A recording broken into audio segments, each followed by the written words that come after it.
क्या हमें पढ़ना चाहिए, कहाँ से पढ़ना चाहिए, सिलेबस क्या है सीटेट का, कितने नंबर का क्या आता है, कितने टॉपिक हैं टोटल, क्या जरूरी है, क्या छोड़ें, कितना पढ़ें। क्योंकि ये जो सब्जेक्ट है child development and pedagogy CDP कितना इंपॉर्टेंट है टीचिंग रिलेटेड एग्जाम्स के लिए, सभी को पता है। और ये भी कंफर्म है कि भाई इसको पढ़े बिना, इस सब्जेक्ट के बिना आप ये एग्जाम नहीं निकाल सकते, चाहे सीटेट हो, कोई और आगे एग्जाम हो, या इसके लेवल का कोई सेम टेट वगैरह हो। तो जब इसकी इतनी इंपॉर्टेंस है तो इसको तैयार भी उसी तरीके से किया जाना चाहिए। क्योंकि अभी हम न्यू सीरीज स्टार्ट कर रहे हैं, अपनी कंप्लीट सीडीपी कोर्स होगा जिसमें, और कुछ प्रीवियस क्वेश्चंस बिल्कुल टॉपिक वाइज वो भी हमें डिस्कस करने हैं। तो ये सीरीज स्टार्ट करने से पहले आई थॉट कि हमें एक डिस्कशन लेना चाहिए सिलेबस का, जो सीटेट के द्वारा दिया गया है अभी तक, जो सिलेबस है सीटेट के हिसाब से वो क्या है, और आगे भी जो बेसिक कंसेप्ट हैं वो यही रहने वाले हैं। माइनर चेंजेस होंगे आगे, अगर होते हैं कुछ एप्टीट्यूड वगैरह ऐड होता है तो अभी तो यही रहेगा, और ये बेस है एक तरह से, इसको चेंज नहीं किया जा सकता। और कितने नंबर का क्या अब तक पूछा जाता है और क्या रहेगा वो हम इस वीडियो में देखेंगे। और कितना कितना हमें पढ़ना चाहिए, बहुत ज्यादा नहीं पढ़ना है, कहाँ से क्या पढ़ना है सीटेट के लिए, बिकॉज बेसिक कंसेप्ट पूछता है। और ये वाली जो नॉलेज होगी चाइल्ड डेवलपमेंट इन पेडागोजी की, जो अदर सब्जेक्ट्स में 15-15 नंबर की पेडागोजी आती है, वहां भी आपको हेल्प करेगी। तो स्टार्ट करते हैं इसको। और ये बिल्कुल जो ऑफिशियल वेबसाइट से सीटेट की डाउनलोडेड एक सिलेबस का पार्ट है, सिलेबस है बेसिकली। तो इसको स्टार्ट करते हैं, देखते हैं क्या कंटेंट है। पेपर 1 के लिए स्पेशली हम देखेंगे प्राइमरी स्टेज के लिए, जहाँ पे 6 से 11 साल लगभग एक बच्चे की उम्र होती है। तो उसके हिसाब से क्या हमारी स्ट्रेटजी रहनी चाहिए उसको पढ़ाने की, क्या पेडागोजी हमारी, क्या क्या टूल्स होने चाहिए, क्या हमारे दिमाग में एक कंसेप्ट बनना चाहिए बच्चे के डेवलपमेंट को लेकर, या अदर चीजें जो भी हैं इस सब्जेक्ट में, वो सब हम देखेंगे। कितने नंबर का क्या कवर होता है वो हम देखेंगे। तो कंटेंट नॉलेज जो होती है किसी भी सब्जेक्ट में 15 क्वेश्चन उसके आते हैं, और बाकी आपके पेडागोजी से रिलेटेड 15 क्वेश्चन आते हैं। तो यहाँ पे देख लेते हैं पहले पेपर 1, जो कि 1st to 5th क्लास के टीचर्स के लिए होता है। Child development and pedagogy A part है। Child development primary school child के हिसाब से हमें पढ़ना है, ये वही 6 से 11 वर्ष के बच्चों के लिए, और 15 क्वेश्चन से पूछे जाएंगे। तो इसमें कितने टॉपिक्स हैं वो हम देख लेते हैं। लगभग 12-13 टॉपिक्स हैं चाइल्ड डेवलपमेंट के अंदर। Concept of development and it's relationship with learning, development का कंसेप्ट क्या है और इसका क्या रिलेशन है लर्निंग के साथ, सीखने के साथ। क्योंकि एक टीचर के लिए बहुत जरूरी है कि वो डेवलपमेंट को जान पाए, एक डेवलपमेंट लेवल को, डेवलपमेंट स्टाइल्स को, डिफरेंट डिफरेंट एक बच्चे की, कि कैसे वो सीखता है, कैसे उसका डेवलपमेंट होता है, ये सब चीजें वो जान पाए, तभी वो आगे उसको एग्जीक्यूट कर पाएगा और एक बेहतर लर्निंग दे पाएगा स्टूडेंट्स को।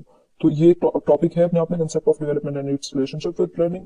तो इसके अंदर आ जाएगा स्टेजेस क्या है डेवलपमेंट की, डेवलपमेंट क्या है, क्या इसके कितने टाइप के होते हैं, रिलेशन क्या है, ये सारी चीजें आ जाएंगी। हम बिल्कुल टॉपिक वाइज करेंगे आगे आने वाली वीडियोस में।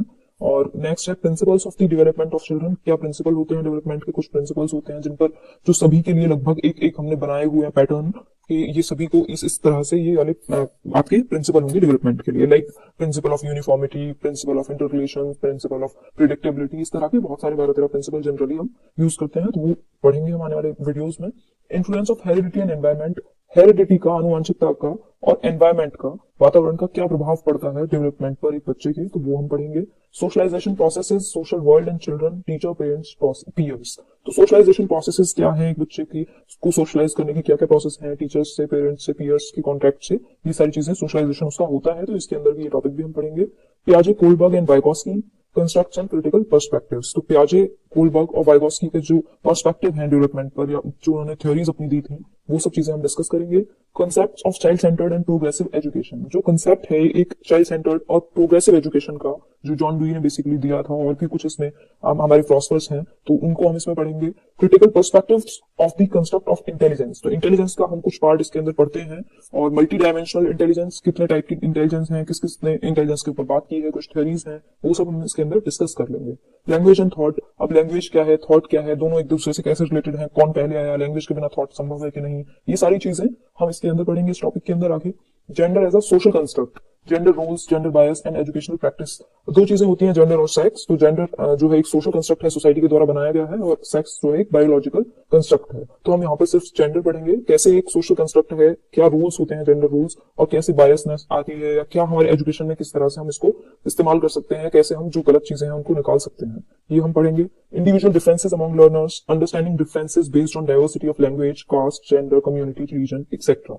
तो इसमें क्या है कि इंडिविजुअल डिफरेंसेस सभी लर्नर्स के अंदर पाए जाते हैं, सभी अलग हैं, सभी इंडिविजुअल हैं, और सभी में डिफरेंसेस हैं। तो उनको समझना, और लैंग्वेज के बेसिस पर क्या डिफरेंसेस हैं, कास्ट, कम्युनिटी, जेंडर, रिलीजन के बेसिस पर क्या डिफरेंसेस हो सकते हैं एक टीचर के लिए, ताकि उनको समझकर टीचर सेंसिटाइज हो सके स्टूडेंट्स के लिए, और उनको एक बेटर लेवल प्रोवाइड कर सके, एक अच्छा एनवायरमेंट दे सके पढ़ने के लिए, सीखने के लिए।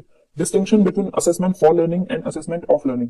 तो यहाँ से असेसमेंट वाला थोड़ा पार्ट स्टार्ट हो जाता है जो अपने आप में इंपॉर्टेंट है और आसान भी है। Distinction between assessment for learning and assessment of learning, तो दोनों के बीच में अंतर आपको पता होना चाहिए। बहुत क्वेश्चंस पूछे गए हैं आज तक कि असेसमेंट फॉर लर्निंग क्या होता है, असेसमेंट ऑफ लर्निंग क्या होता है, दोनों के बीच में अंतर ये हम बिल्कुल समझेंगे। और स्कूल बेस्ड असेसमेंट क्या होता है, SBA, continuous and comprehensive evaluation आपको पता होगा। ये सारी चीजें हम पढ़ेंगे, पर्सपेक्टिव एंड प्रैक्टिस, तो ये इंपॉर्टेंट चीजें हो जाती हैं इवैल्यूएशन वाले पार्ट में।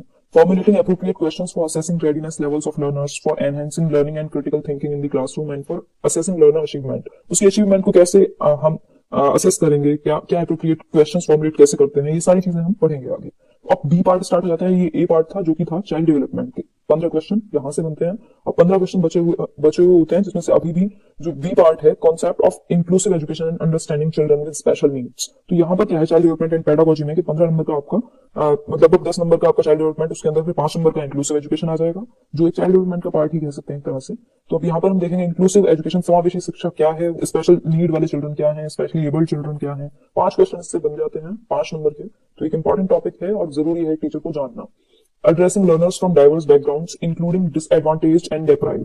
तो एड्रेस करना, जानना जो डाइवर्स बैकग्राउंड से बच्चे आते हैं या कुछ डेप्राइव्ड हैं, कुछ चीजों से वंचित हैं, क्या उनके पीछे सोसाइटल बैकग्राउंड है, तो ये सारी चीजें एक टीचर समझ के और सेंसिटाइज होकर के उनको एक साथ लेकर के चल सके, समावेश कर सके सभी तरह के स्टूडेंट्स का एक शिक्षा के एनवायरमेंट में, एक क्लास में। Addressing the needs of children with learning difficulties, impairment etcetera. Children, बच्चों की नीड को कैसे एक अध्यापक समझे और डिफिकल्टीज को उनके देखे, जो उनमें कमियां हैं, एम्पेयरमेंट है, उन सबको कैसे वो समावेश करे, कैसे वो इंक्लूसिव एजुकेशन में ढाले, बनाए, प्रॉपर उसके लिए एनवायरमेंट तैयार करे और सारी चीजों को वो समझे। Addressing the talented, creative, specially abled learners. जो टैलेंटेड स्टूडेंट्स होंगे कुछ क्लास में, क्रिएटिव होंगे, स्पेशली एबल्ड होंगे, उनको समझ करके और एकजुट करके सिखाना। तो इंक्लूसिव जो एजुकेशन है उससे 5 टॉपिक हैं और इंपॉर्टेंट है। एक एक टॉपिक बिल्कुल तरीके से हम करेंगे और क्वेश्चंस भी इनके डिस्कस करेंगे साथ में, जो पहले आए हुए हैं या आ सकते हैं। आप चलते हैं सी पार्ट पर, जो अपने आप में 10 नंबर का है, लर्निंग एंड पेडागोजी। अब तक हम 2 चीजें कर चुके हैं, चाइल्ड डेवलपमेंट लगभग 10 क्वेश्चन, उसी के अंदर आ जाता है 5 नंबर का इंक्लूसिव एजुकेशन, तो वो दोनों पार्ट मिलकर के 15 नंबर के हो गए। और अब हम यहाँ पर लर्निंग एंड पेडागोजी देखते हैं, दोनों पार्ट मिलकर के 20 नंबर के हो गए। अब बचते हैं 10 नंबर जो है लर्निंग एंड पेडागोजी। तो लर्निंग एंड पेडागोजी, शिक्षण शास्त्र हम पेडागोजी को बोलते हैं, एक साइंस ऑफ टीचिंग। क्या तरीके हो सकते हैं एक टीचर को आने चाहिए जो कि पढ़ाने के लिए, क्योंकि जब तक वो उसको कुछ तरीके, उसको यंत्र नहीं पता, मतलब यंत्र तो नहीं बोलेंगे उसको, जब तक एक टीचर को एक मेथड्स नहीं पता पढ़ाने के, तो वो कैसे पढ़ाएगा। तो ये देख लेते हैं कैसे लर्निंग होती है और क्या पेडागोजी है। How children think and learn, how and why children fail to achieve success in school performance. कैसे बच्चे सीखते हैं और क्यों वो फेल हो जाते हैं सक्सेस अचीव करने में स्कूल परफॉर्मेंस में, क्या उनकी परफॉर्मेंस रहती है, क्या हमारी टीचर्स के मेथड्स रहते हैं। तो ये सारी चीजें हम डिस्कस करेंगे। Basic processes of teaching and learning, children's strategies of learning, learning as a social activity, social context of learning. Learning कैसे एक सोशल एक्टिविटी है, टीचिंग लर्निंग प्रोसेस क्या है, क्या होने चाहिए इसके बेसिक्स, ये सारी चीजें इसी के अंदर आ जाती हैं। Child as a problem solver and a scientific investigator. Child एक प्रॉब्लम सॉल्वर है, साइंटिफिक इन्वेस्टिगेटर है, जो खुद से डेवलप करता है चीजें, सीखता है। तो ये सारी चीजें पेडागोजी के अंदर आ जाती हैं। Alternative conceptions of learning in children, understanding children's errors as significant steps in the learning process. जो एरर बच्चे करते हैं लर्निंग में, उनको एक हमें सिग्निफिकेंट स्टेप समझें टीचर्स, उनको इंपॉर्टेंट समझें और देखें कि उनको कैसे एक अच्छे तरीके से इस्तेमाल किया जा सकता है बेटर अंडरस्टैंडिंग में बच्चों की और एक बेटर लर्निंग में उनकी। कॉग्निशन एंड इमोशंस, इमोशंस हमारे किस तरह के इमोशंस हैं, किस तरह से उनका यूज होना चाहिए, कितनी मात्रा में होना चाहिए, कैसे उनको इमोशनली हम बेटर बना सकते हैं, कॉग्निशन के बारे में बात करेंगे। ये सारी चीजें, संज्ञान, सब कुछ हम डिस्कस करेंगे topic wise. Motivation and learning, learning में मोटिवेशन कितना जरूरी है, मोटिवेशन कितने टाइप का है, कैसा होना चाहिए, ये सारी चीजें, कुछ थ्योरीज हैं पर वो डिस्कस करेंगे। Factors contributing to learning, personal and environment. कुछ फैक्टर्स जो कि लर्निंग को कंट्रीब्यूट करते हैं, पर्सनल हो सकते हैं, पर्सनल फैक्टर्स हो सकते हैं, एनवायरमेंटल फैक्टर्स हो सकते हैं, एनवायरमेंट में जो हमारे होता है और जो कुछ हमारे पर्सनल फैक्टर्स होते हैं। ये सारी चीजें हम बिल्कुल एक एक पॉइंट वाइज डिस्कस करेंगे आने वाली वीडियोस में। तो ये थी सारी चीजें जो चाइल्ड डेवलपमेंट एंड पेडागोजी का पार्ट है, सिलेबस है जो कि सीटेट के लिए बेसिकली। और हम बहुत सारी चीजें, बहुत सारी बुक्स खरीद लेते हैं बट हम सिलेबस कभी नहीं देखते हैं। तो ये बहुत जरूरी है कि सिलेबस के पॉइंट्स को पढ़ा जाए, एक बार समझा जाए, और तब प्रीवियस ईयर क्वेश्चंस को भी अगर प्रैक्टिस हम कर लेंगे तो हमारा बहुत बड़ा पार्ट अपने आप से क्लियर हो जाएगा। तो आई थिंक हमने एक बहुत इंपॉर्टेंट चीज को आज डिस्कस कर लिया है और कल से या आगे वीडियोस में आपको एक टॉपिक वाइज क्वेश्चंस बाद में हम डिस्कस करेंगे। पहले टॉपिक डिस्कस करेंगे कितना कितना होना चाहिए, बहुत कट टू कट उतना डिस्कस करेंगे जितना पूछा जाता है सीटेट में। बहुत ज्यादा वास्ट में हम नहीं जाएंगे, बहुत ज्यादा डिस्क्राइब नहीं करेंगे। और कोशिश करेंगे सब कुछ बहुत जल्दी से कवर करें और फिर क्वेश्चंस पर जाएं। तो आई होप आपको ये वीडियो पसंद आया होगा और आपको समझ आ गया होगा हमें कैसे स्ट्रेटजी बनानी है साइकोलॉजी को या चाइल्ड डेवलपमेंट एंड पेडागोजी को पढ़ने के लिए सीटेट में, क्योंकि बहुत ज्यादा नहीं पूछा जाता है। लेकिन ये जो टॉपिक हैं जितने भी सिलेबस में दिए हुए हैं ये बहुत इंपॉर्टेंट है अपने आप में, क्योंकि अगर हम इनको नहीं समझ पाएंगे, अगर हम सिलेबस ही नहीं देख पा रहे हैं, हम यही नहीं समझ पा रहे हैं कि हमें पढ़ के क्या जाना है सीटेट के लिए, क्या पूछना चाहता है वो, किस लेवल का पूछना चाहता है हमसे, तो फिर हम कर ही नहीं पाएंगे या हम इतना ज्यादा पढ़ जाएंगे कि कंफ्यूज हो जाएंगे। तो आई होप ये वीडियो यूजफुल रहा होगा और आगे आने वाली सीरीज को देखने के लिए आप लोग प्लीज इस चैनल को सब्सक्राइब कर सकते हैं और